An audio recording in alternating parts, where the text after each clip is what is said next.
With a vibrant 5-inch display and quad-core processor, does the Nokia Lumia Icon have what it takes to compete with some of the best Android phones today on the market? I'm Chang Wen for Gotta Be Mobile. Join me in this video review as we take a look at the Nokia Lumia Icon for Verizon Wireless. The Nokia Lumia Icon is Verizon's first flagship Windows Phone 8 device to compete against the AT&T Nokia Lumia 1520. Rather than an unwieldy 6-inch display, the Icon sports a more modest 5-inch display, which makes it a little bit more comfortable to hold in the hands and definitely a lot more comfortable to pack in your pocket when you're not using the smartphone. The device does have a 5-inch Full HD 1080p display, which is vibrant and colorful and is very readable even under direct sunlight. It has a slightly curved display that uses Gorilla Glass 3, and the Icon has somewhat of a more muted and understated design. Unlike Nokia's other flagship devices that uses the Fabula design, the Lumia Icon has a design that's very reminiscent of the Nokia Lumia 928, with more angular or straight side edges and a back that curves slightly towards the rear. So it's not a pillow top design with curved sides and a curved back that curves upwards where the screen attaches. What's new in this iteration is that the side is made out of machined metal now, so it's machined aluminum side and a polycarbonate back to keep things rather light and trim. However, despite the use of polycarbonate and metal, the Icon does feel substantial and it definitely feels a lot heavier than some of the other 5-inch smartphones on Android today, such as Samsung's Galaxy S4 as well as Sony's Xperia Z. Despite that fact, the Nokia Icon does have some of the most commendable specs, including a 20 megapixel Carl Zeiss camera that captures photos with amazing clarity and detail. The Zeiss camera does have optical image stabilization, which means that you can take the pictures in low light without the need to use the dual LED flash even to have brightly lit images. This is very convenient if you're in a dark place such as a museum or a bar, where using the flash would be not prohibited, as in the case of a museum, or at a bar where it would be obtrusive or not as discreet as you would if you would take it without the flash. So this is a very nice feature to have. Additionally, when you're recording video, the optical image stabilization records blur-free video footage, so that way you don't have some of the shakes and the motion blur that would come along with hand-holding the phone. So this way your viewers won't get too much motion sickness or seasickness when they're watching videos recorded using the 20 megapixel camera on the back and reviewed on a full large screen HD TV display. When we're talking about video recording as well, the Nokia Lumia Icon actually has 4 microphones that help to cancel out background noise. But the real interesting thing about the 4 microphone is that Nokia calls it the Nokia Rich recording feature, and it actually records videos, video audio and stereo surround sound. So you get isolated stereo sound, so if you're recording video and the audio is coming from the left hand side, you're gonna hear it from the left channel, and then if it's coming from the right hand side, if you're playing it back on your TV for example, you're gonna hear it from the right channel. So it gives it a full stereo audio experience as well. On the smartphone, to experience this, you would have to plug in headphones to experience the true stereo sound isolation. But it is a very nice feature, and Nokia is not only gunning for serious photographers, but also for serious videographers as well. With the Nokia Lumia Icon, serious photographers would benefit from Nokia's Pro Camera app, which gives you fine-tuned controls for such things as ISO, exposure compensation, focus, and white balance, for example. So you do have quite a bit of features with the Nokia Pro Camera app. And speaking of the camera, one of the hallmark features of Windows Phone is the trio buttons on the side, which you have the volumes up and down, the power button, and here is the dual stage camera button. If you press and hold it, it would launch the camera app as you would find on previous Windows Phone. Additionally, the camera app, if you press in lightly, it would focus, and then you can press in hard again to manually or to physically capture the image. And we talked a little bit about the boxy edges, and this phone is rather boxy, but the nice thing about the boxy edge is that you can actually set the phone down on the edge and it would stand up. And while this doesn't sound like something that's all that important, it is actually quite important for photographers who don't want to carry a tripod grip for the phone and a tripod mount. So this way, if you're, for example, on a family vacation and you're in a cottage and you have a group shot that you want to be in and you want to take a picture, all you would have to do is find a suitable shelf or an appropriate height table, and then you can set the phone this way and then set the timer so that the camera will capture it in like 2 or 5 seconds, and then you can run into the group shot to be in the camera shot that way. There's also a 2 megapixel front-facing camera, which will allow you to have full HD video recording using the front-facing camera. However, the front-facing camera only takes pictures in 1 megapixel file format, so it doesn't make use of the full 2 megapixel front-facing camera image. Aside from that, you do have the standard live tiles through the Windows Phone start screen here. And with the full 1080p and a larger, more roomy screen real estate, what you'll notice is that you have an extra row of icon here to the right. So on previous phones like the Nokia Lumia 1020, it would just have these 2 rows of icon, or the 2 rows of bigger icons here, and it would end where this long icon stretched out. But now you have an extra row, so it gives you more information on the screen without having to scroll too much vertically. So it gives you glanceable access to all your information. And if you swipe over to the right, you would have a detailed list of all your installed applications. And with the Snapdragon 800 processor, what you'll notice is that applications launch a lot more quickly and a little bit more fluid, but you're not going to see that much of a performance gain because Windows Phone is already optimized for more conservative hardware. All in all, the Nokia Lumia Icon with the optical image stabilized 20 megapixel Zeiss camera, dual LED flash, and rich recording is a very highly capable piece of equipment, and photographers and videographers should take a serious look at it.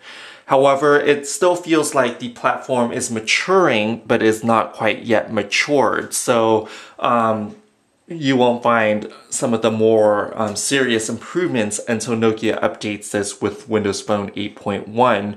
And we've seen a lot of rumors about Windows Phone 8.1 rumored right now. So hopefully we're going to see more of the of a unified notification system, separate volume controls, because right now if you adjust the volume, it's the same volume control for both the ringer, the notification, as well as for multimedia. So the same volume would be playing for watching videos as well as for the ringtone that you have set on the phone. So with Windows Phone 8.1, you can set different volume controls there, supposedly based on the leaks that we've seen. So overall, this is still the best Windows Phone device on Verizon's network, and it is one of the best. It's only the second Windows Phone device to feature a quad-core processor and full 1080p display. And unlike the first one, which is available on AT&T, the Lumia Icon is more manageable. It fits in your hands more comfortably. So this is a great phone. But when compared to other flagship devices like Samsung's Galaxy S4 and even some of the newer ones that are coming out or rumored to come out, including those from LG, Samsung, and HTC, it's yet to be seen how the Lumia Icon will stack up to those devices. I'm Chung Nguyen for Gotta Be Mobile. Visit us at gottabemobile.com and search for the Lumia Icon review, where we will give you our full thoughts and opinions on the smartphone. Thanks for watching and join us next time. Hey guys, this is Xavier with Gotta Be Mobile, and this is the new Gear Fit from Samsung. This is a smartwatch that's also a fitness band. You can pair it up with the new Galaxy S5 or any other recent Galaxy device. And there's a lot to like about this device, but I don't necessarily recommend it if you are getting in shape or if you want to lose a few pounds or if you're a runner that's training for a marathon or something like that. This is much more of a smartwatch than a fitness band, and I really wish Samsung would emphasize the smartwatch as it markets this device rather than the fitness part. But let me give you a quick tour. This device, its main functions are to give you alerts, of course, tell time, and track your health. Now, it does a pretty good job at alerting you to things. So you can go ahead and tap once to get to the home screen, and you'll see that there's a little window for notifications. There's a media controller. Let me show you if I go to notifications. You can see there's different apps that are enabled on my smartphone, and as you get alerts, this thing will actually vibrate. So I've got an alert. Let me stop this here. I accidentally started cycling.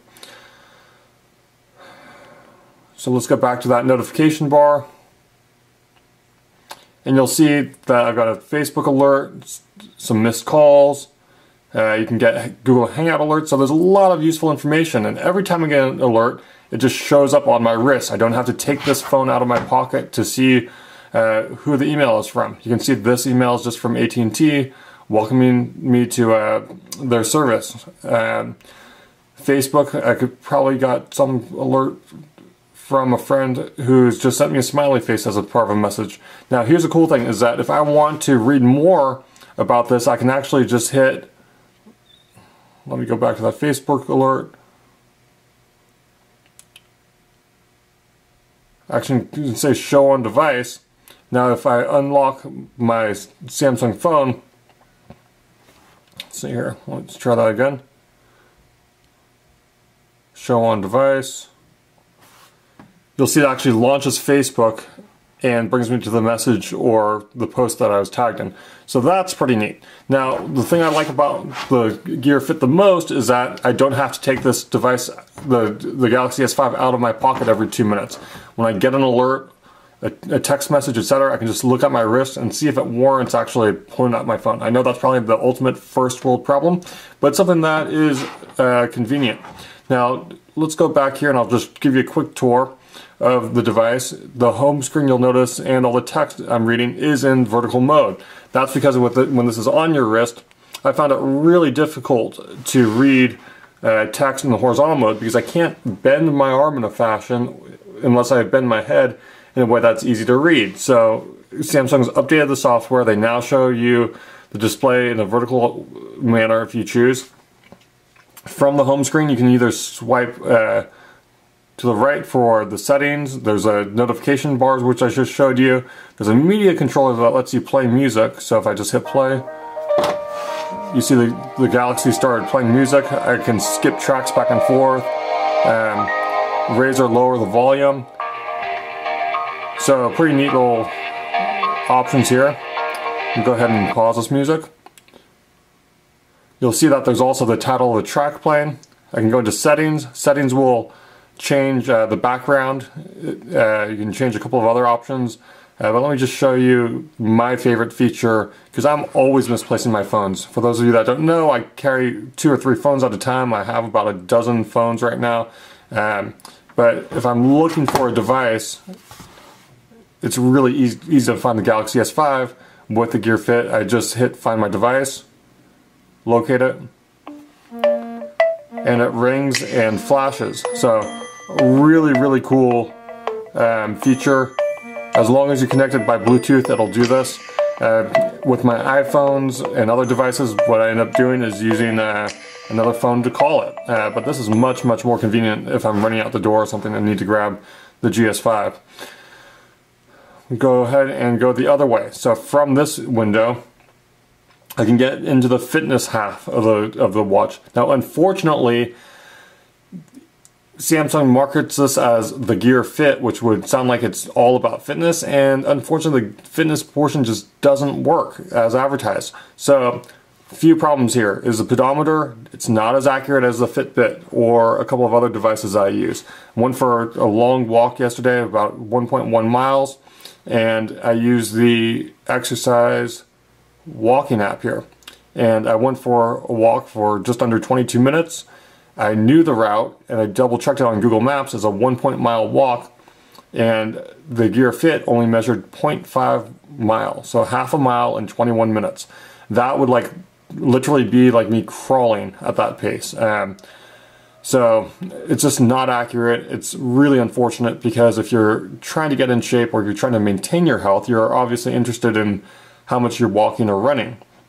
Now to get to another problem is the only exercises that this can really manage besides walking is running, cycling, and hiking. Any other activities besides that, it's not going to measure them. For the cycling app, you do need to have the phone with you. It uses GPS coordinates to track how you're running, or I'm sorry, how far you're cycling.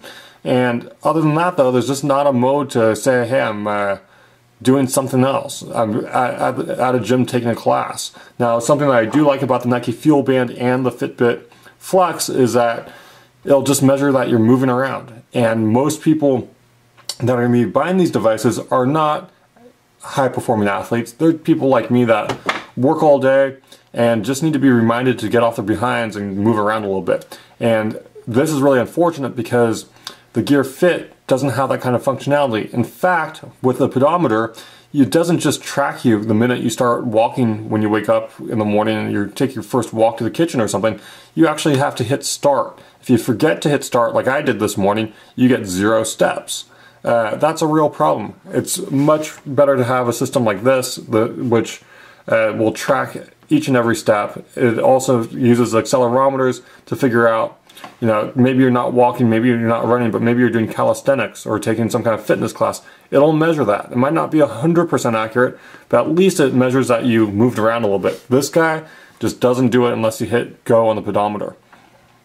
And going back to this watch, and one nice thing that this has that my other fitness bands do not have is it has a heart rate monitor. I showed you how it has a sensor on the back.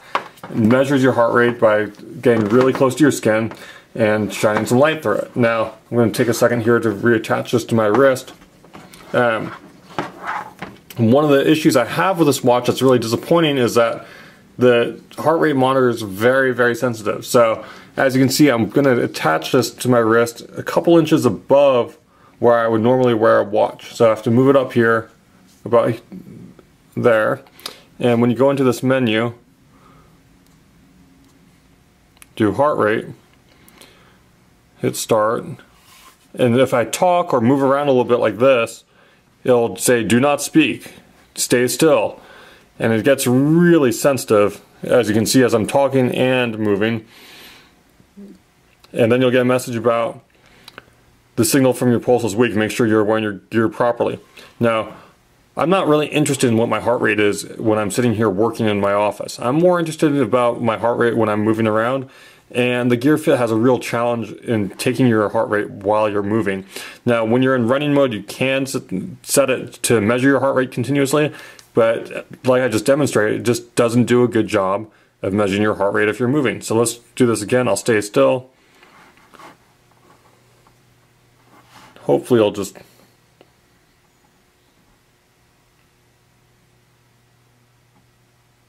There we go. We got a reading. And as you see, the reading is just singular. It's 86 beats per minute, and that's it. I can look at my history, but it's not in a chart. It's just one by one, and it's just really kind of clunky. It's not a really elegant way to get into shape, and unfortunately, the Gear Fit only works with S Health as of now. It's on its own proprietary little operating system. It's not actually compatible with the apps built for the Gear 2, which is a more robust version of this watch. It's not as sleek looking. It's big and clunky. I'm not a big fan of it personally, but at least it has some compatibility with Runkeeper, which is one of the more popular fitness applications. If you buy the Gear Fit and you're trying to get in shape, you're stuck with S Health, and S Health is just awful compared to Runkeeper and some of the other apps like Fitbit's apps, etc.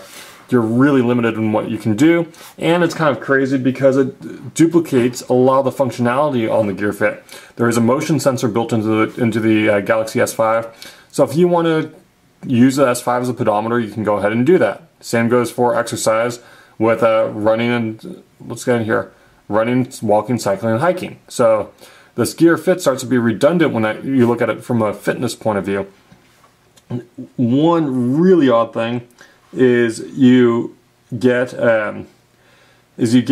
this option for more apps down here. Now, obviously, you sort of think like, oh, Runkeeper. They're offering Runkeeper as an app. You open that up, you would think that it would work with Gear Fit. It doesn't. So, I mean, there's just all these oddities where it really feels like Samsung pushed out a product that wasn't ready for prime time. It is about 40 or 50% of the way there in terms of functionality of an app like Runkeeper. But just some of the things that you would really expect out of any fitness app these days just isn't there. Nike, Fitbit, Runkeeper, they all allow you to share your goals and share your results with friends and family members that are on the same platform. There's none of that in S Health. So it's this really backwards app that needs a lot of improvement, and when you combine the poor app for the Gear Fit with the questionable measurements that it's taking, it's just not a good device if you're looking to get in shape. It's too limiting, and it's just not accurate. Over and over again, we see these little discrepancies. Like I said, yesterday was a 1.1 mile walk. That was measured as 5. I don't even want to think what would happen if I went for a long run and was all proud of myself for completing a long run. I looked down at this Gear Fit and only measured half of it. That would be really disappointing. So Samsung needs to go back to the drawing board. I really think they should stop marketing this as a Gear Fit, maybe rebrand it as a slim smartwatch of some kind, and either that or iterate again and come up with a better product if they're going to focus on fitness. They're trying to do too much on one little device, and it's just not working. My suggestion for people is to go ahead and buy a fitness band like this, which is about half the price if you're trying to get fit. If you're looking for a futuristic, fancy smartwatch though, this might be worth $199. This is Xavier, and this is a Samsung Gear Fit with the Galaxy S5.